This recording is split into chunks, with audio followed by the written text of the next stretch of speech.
When it comes to the available sniper-focused games on the market, I have always been a huge fan of the Sniper Elite series. Each entry is better than the last, with the fourth one providing a lot of freedom to how the levels are tackled. I did not have much experience with the Sniper Ghost Warrior series until I played the first Contracts game. This was a pleasant surprise. It provided large levels with the freedom to tackle each level based on the playstyle of the player. You could focus on a more stealth-based approach, an action-based approach, or just relying on your sniper rifle and facing everyone at a distance. The wealth of exploration, freedom, and replay was very high in this title. As such, I was very excited for the sequel, and I can honestly say that it doesn't try to reinvent the wheel with its gameplay mechanics, but rather provides more of the same. And when the foundation was solid in the first, that's not a bad thing to see this happen here. This is a great example of a AA game. It may have some dumb AI, graphical glitches, and some lack of polish in a few areas, but it maintains a high level of fun with a wealth of content. Sniper Ghost Warrior Contracts 2 is easily one of 2021's most underrated games, and deserves more attention for its quality. See? You get it.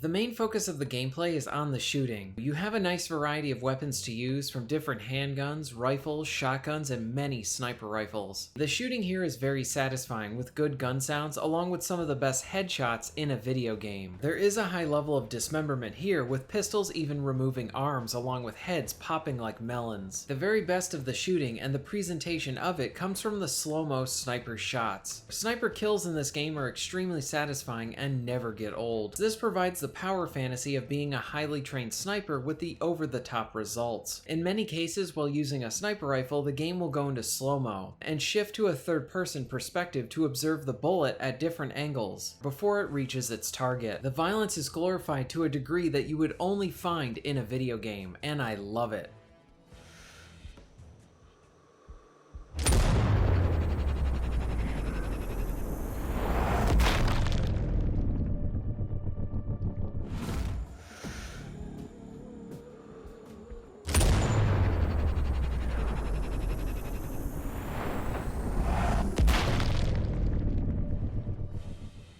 Now the game does ask the player to account for elements a sniper would face with much of the distance shooting. The different difficulty settings allows for the player to have more or less assist options on to make the sniping easier. I really like how these options are done because on easy and normal you really can get your feet wet on the sniping and begin to understand how it all works. And if you so choose, you can opt to tackle the sniping with the assistance off. It provides the options for people who want a more laid-back experience while acknowledging the players who want the challenge right out of the gate. While this is a sniper-focused title, using pistols and other rifles still feel very good. Along with this, you have a variety of different toys and equipment to use. You have a bunch of throwables like grenades, EMPs, smoke, knives, and more. Along with this, you have access to a drone and a sniper turret. The drone can be used to hack locations without needing to put yourself at risk, while the turret can be used to command it to fire sniper rounds at enemies as you direct it. The sniper rifles also come with different ammo types to use, from explosive, armor-piercing,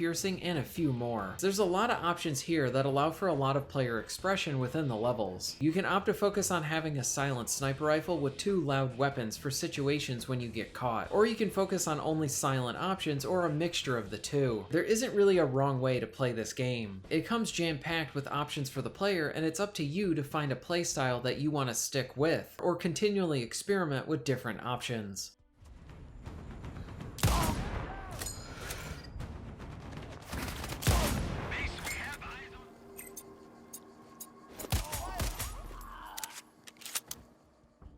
The minute-to-minute gameplay is solid, with good options for the player on what they can bring into each level, and the levels themselves are an area where this game excels. Contracts 2 provides a level of freedom that you would only really find in the modern Hitman games or in the Sniper Elite games. When you start a level, you are dropped in and given your objectives. You know what you need to do and generally where those objectives are, and then it is up to you to figure out how to complete them. For the most part, the missions are broken out into 2 types: long-range contracts and classic contracts. The long-range contracts contracts provides you with an open space, and there is a lot of freedom in how you arrive to each of your objectives. Once there, the game sort of turns into a bit of a shooting gallery with some interesting elements. Usually you'll need to survey the area, find your target, and then fire. But in many cases, your target will not just be walking out in the open, and you may need to find a way to lure them out. Sometimes you can do this by destroying some of the equipment, killing off the guards, and other ways. To change things up further are how many of these situations can change on the fly. For example, if your sniper fire gets detected, you may need to figure out how to stop your target from fleeing the area. Or you might have an ally on the ground that you need to protect. These are shooting gallery situations, but they provide plenty of nice smaller options so that they feel very unique. Now the classic contract missions I think are the real stars of the show. These levels are huge. For example, the first one in the game starts you out in a forest, which has multiple outposts and underground facility that interconnects to many of your objective areas. Then there is a well-defended base that you need to infiltrate, and the final area of the level is in a completely separate underground base. The variety in this one level is vast and impressive. On my first time through this level, really taking my time, I spent about 3 hours here. Again, the freedom of how to tackle these levels is best on display during the classic contract missions. They essentially feel like 3 or 4 levels that are interconnected together, and here you can opt to take a slow approach using stealth, relying on melee takedowns, silence weapons, and knives to complete your objectives. You can use much of the vegetation to hide from your opposition and can opt to interrogate guards for other soldier locations. Or you can take a more loud approach and play it like a run and gun shooter. Or you can survey the area and pick off all the enemies with your sniper rifle. Or do none of that and ignore most of the enemies and just focus on the objectives. This is all up to the player. While there are plenty of different ways to tackle a level, the game really does reward you for approaching things tactically.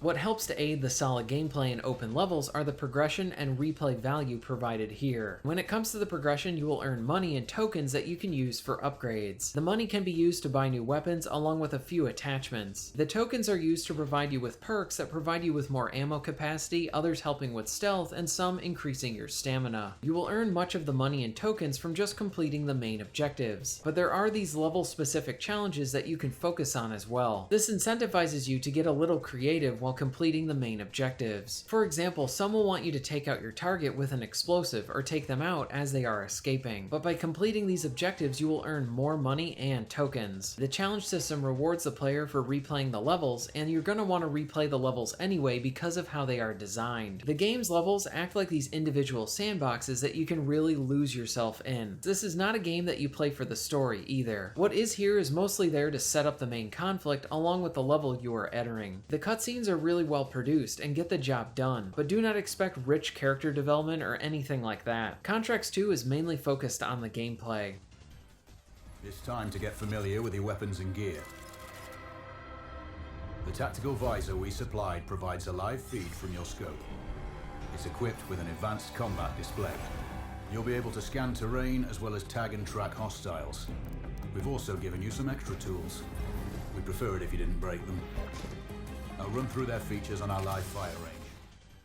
When it comes to the flaws, I only have a few. There are some noticeable things like graphical glitches that can be seen in the environment while doing a slow-mo sniper kill. There are some aspects about the levels that feel like missed opportunities, like not being able to use the mounted guns on the boats. While the levels are generally expansive and provide a lot of freedom to the player, there are spots that feel needlessly restrictive, like areas that have mines set up so you cannot go in a particular direction. I wish that Contracts 2 had a means for a manual save. It does checkpoint often, but in some cases not often enough as I would want it to. And while the AI can do a lot of damage, they can be rather dumb, and not be as reactive as they probably should be, even walking by you in a firefight. I had one specific glitch on the second level where the enemy was supposed to drop a keycard so that I could proceed, but this never happened, so I had to restart the checkpoint. There are some issues that pop up here and there, but overall the gameplay is solid with a lot of freedom on how you can tackle the missions.